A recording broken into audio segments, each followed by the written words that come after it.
Herkese merhaba arkadaşlar. Kanalıma hoş geldiniz. Yepyeni bir video ile karşınızdayız. Arkadaşlar bugünkü videomuzda Türkiye'nin ünlü oyuncusu Gökberk Demirci'den yeni görüntüler geldi.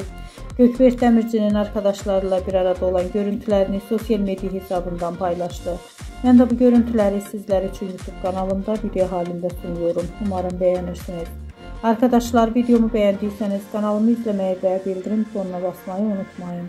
Şimdilik benden bu kadar olsun. Yeni videomuzda görüşmek üzere. Hoşça kalın.